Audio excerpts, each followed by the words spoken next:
al-falah ujungnya Allah. Kenapa lupa kepanjangan? Mungkin begini. Falah apa ya? Dia lupa dengan apa yang dia baca. Itu terjadi santri saya asal Sulawesi, tepatnya Gorontalo. Namanya Muhammad Ronald, Nal ya, Afwan Nal buat contoh aja Nal. Kalau mendengar, nah, santri saya memang bagus suaranya panjang, saking panjangnya lupa, gitu. Dan lupa dua kali. Yang pertama karena lupa, yang kedua khotib baru turun dari khutbah pertama langsung komat. Jumatan Pak, jamaahnya 2000 lebih. Nah, ini santri ini, ya biasa santri ini. Kemudian yang ke-6, at-tarjih fil adzan fi syahadatin sirran qabla al-ya'ti bima jahran. Disunnahkan yang azan itu ketika sampai asyhadu an la ilaha illallah itu Pak, dia membaca dengan surah lirih dulu. Praktiknya begini. Allahu Akbar, Allahu Akbar, Allahu Akbar, Allahu Akbar. Terus sebelum asyhadu alla disunnahkan baca ini. Gitu, Pak. Jadi yang berazan baca syahadat asyhadu alla. Gitu, baru asyhadu alla.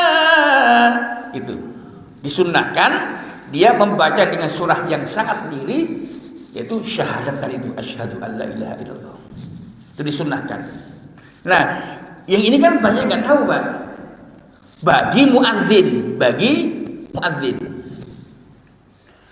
Kemudian yang ketujuh at-taswib fi al-subh. Ini biasa. Ketika sudah azan subuh, setelah hayy al-falah disunnahkan as-salatu khairum minan naum. Nah, kita yang mendengarkan sodakta wa barirta wa ana ala dzalika minas syahidin. Itu jawaban yaitu as-salatu khairum minan naum, sodakta. Minimal sodakta. Lengkapnya sodakta wa barirta wa ana ala dzalika minas syahidin. Sunnah yang ke-8, an yakuna al-mu'adzinu sayyidan husnas saut. Disunnahkan yang berazan itu dikenal sebagai orang yang suaranya bagus. Jadi kalau yang nggak bagus minggir aja dah. Maksudnya minggir itu jangan azan itu. Serahkan yang bagus suaranya. Tapi kadang-kadang yang bagus suaranya terlampau tawadhu, antum aja dah. Akhirnya yang nggak bagus adzan. Nah, yang disunnahkan tuh yang bagus suaranya, yang bagus. Nah, Pak Taufik, ini nggak ada yang bagus, ya. Yang paling bagus di antara yang nggak bagus, gitu. Disunnahkan seperti itu, dipilih. Yang ke-9, an yakunal mu'adzinu ma'rufan bainan nas bil khalqi wal adalah.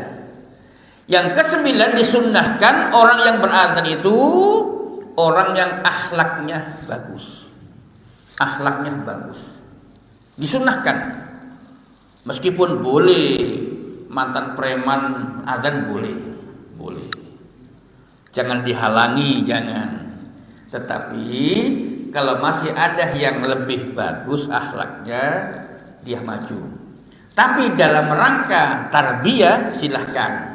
Yang mantan preman kayak di Masjid MK Kota Bekasi, karena ada gedung MK itu Pak, perumahan MK. Itu yang muadzin mantan preman. Tatunya sekejur tubuh. Wah, itu ada itu di Masjid MK. Nah, preman tobat binaan saya. Jadi saya punya binaan para preman dan apa namanya motor Vespa itu yang rambutnya nggak pernah mandi tuh, pang. Saya punya jamaah pang. Itu kalau ngaji sama mereka Kalau ngaji sama mereka, awalnya kita yang mengeluarkan untuk makan siang. Nah, kalau di sini kan saya dapat makanan nanti, pulang dikasih. Kalau ngaji sama mereka enggak, saya yang ngeluarin. Terus, yang masih suka merokok, rokok apa? Gula garam, ini rame-rame, gitu. Pendekatan dulu, Pak. Gitu. Kenapa? Karena ternyata mereka disentuh dengan pendekatan yang baik itu senang. Apa kata mereka? Mohon maaf, kata mereka. Oh, ternyata kita yang dianggap tidak baik oleh masyarakat, Pak Taufik masih anggap kita ya, gitu Pak. Masih mau ngopi bareng, ngeteh bareng, gitu Pak. Ini penting Pak, sangat penting. Teman-teman PAN, akhirnya apa? Berhenti pelan-pelan, bukan hanya berhenti pelan-pelan, mengajak teman-temannya yang masih aktif ngaji gitu. Jadi dakwah itu merangkul, bukan memukul kata orang-orang kan. Dakwah itu merangkul. Ya, tapi siap-siap. Apa siap-siapnya? Mereka dengan tulus datang ke kita untuk minta nasihat, kebaikan. Nah, kita pun harus siap meluangkan waktu. Kadang-kadang ngobrolnya itu nggak cukup 1 jam, apalagi datang banyak. Ada lagi yang repot tuh anak PAN, maaf, perempuan lagi, anaknya jenderal, bintang 2, irjen pol, bapaknya irjen pol, Pak. Tapi anak perempuannya ikut PAN. Nah, ini kan ada apa dengan mereka? Kok bisa seperti itu, gitu loh, Pak. Nah, itu yang harus kita sentuh. Nah, akhirnya apa?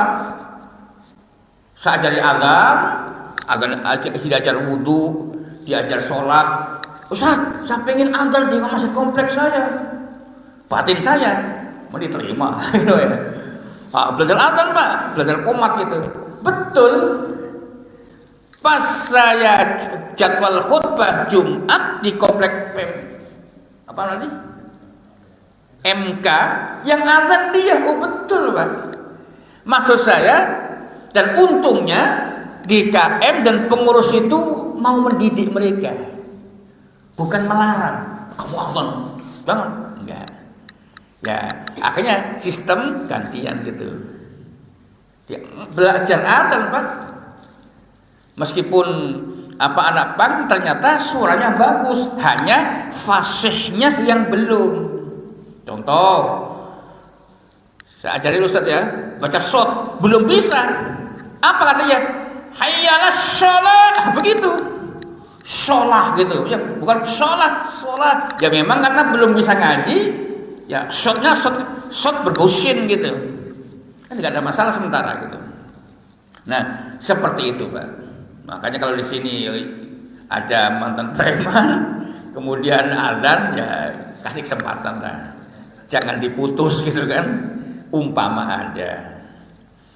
Yang ke-10, adamut tamtid bil azan.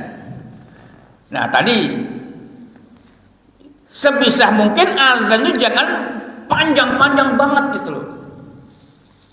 Sekarang kan muncul di YouTube itu kan terlalu panjang. Allahu Akbar,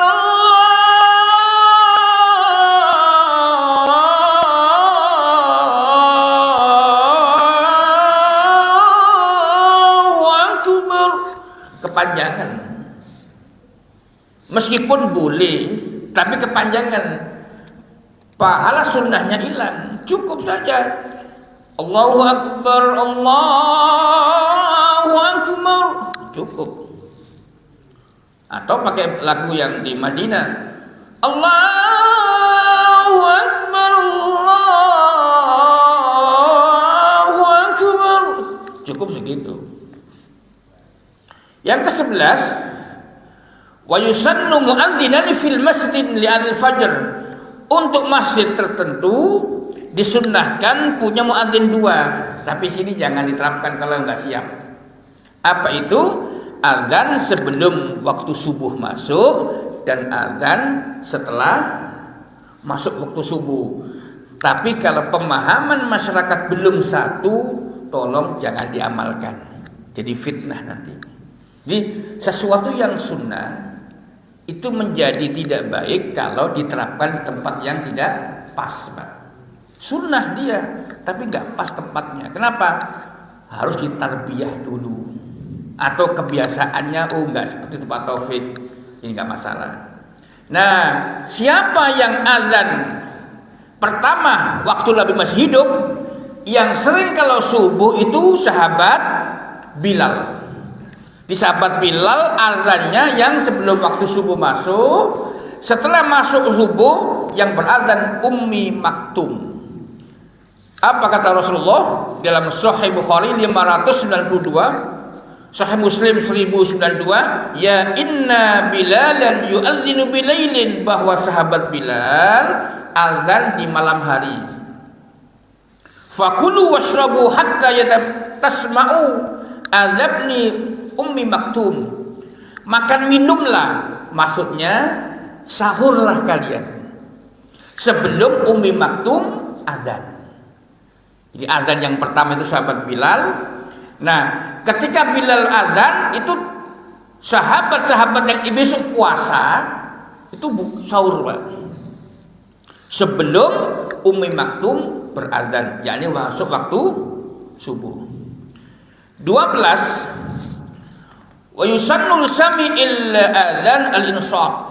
Orang yang mendengarkan azan, kita yang mendengarkan, yaitu al-insat, diam seperti diamnya kita ketika mendengar khutbah Jumat dan menjawab azan. Idza sami'tumul nida, jika kalian mendengarkan azan, kata Nabi, faqulu misla ma yaqul muadzinu, maka ucapkanlah seperti yang diucapkan oleh muadzin, kecuali ketika hayya 'alas shalah dan hayya 'alal falah. Untuk subuh termasuk as-shalatu khairum minan naum. Kemudian yang terakhir,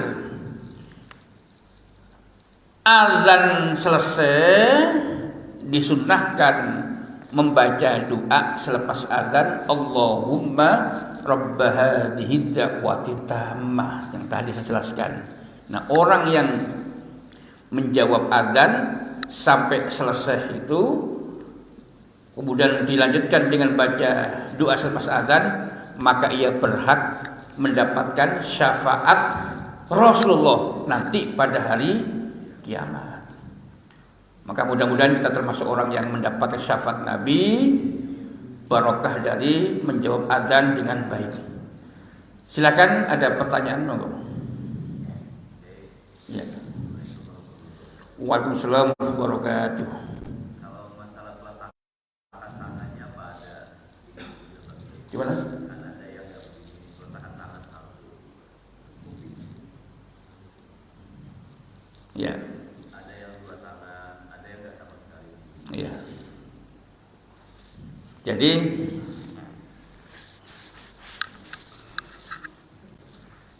meletakkan tangan itu di dalam kitab-kitab fikih itu tidak dimasukkan ke dalam sunnah, tidak dimasukkan ke dalam